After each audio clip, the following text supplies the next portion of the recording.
लहान मुलांना घेऊन एक व्हिडिओ बनवणं खूप अवघड असतं. तुम्ही कसं मॅनेज करता हे? नाही माझ्यासाठी नाही अवघड. त्याला तो स्वतःचं करतो. जसं की आता आधी मी त्याला झोपवायची दिवसाची. पण आता त्याला झोपायचं नसतं कारण की त्याचा लहान भाऊ आहे घरात. त्याला खेळायचं असतं त्याच्याबरोबर. मग स्वतःच म्हणतो, "मम्मा मी एक व्हिडिओ बनवणार आणि मग मी बाहेर खेळायला जाणार." ओके. म्हणजे हॉलमध्ये. मग तो व्हिडिओ बनवतो आणि मग चालला जातो बाहेर खेळायला. ओके. आपण कधी-कधी मूड नसलं का मग मी बनवत पण नाही, फोर्स पण करत नाही की नाही तू बनवच असं. कारण की मग ते मनापासून बनवणार पण नाही आणि काहीच नाही. सो आता तेच आमचं महिनाभर तेच झालं. आता महिनाभरात आमचे काही व्हिडिओजच झाले नाही कारण की त्याला बरं पण नव्हतं आणि त्याची इच्छा पण नसते आजकाल. आता मुडावर चाललंय जरा आमचं काम. Okay, okay.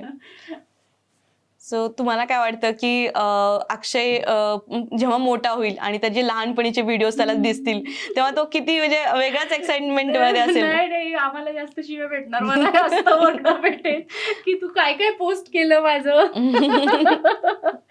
तोपर्यंत समजायला लागेल ना. पण होऊ शकते की बाबा नाही तोपर्यंत अजून वाढेल याचं क्रेज इन्फ्लुएन्सरचं. सो त्याला बरोबर. तेवढाच अजून हे होईल की माझं ऑलरेडी सेट आहे.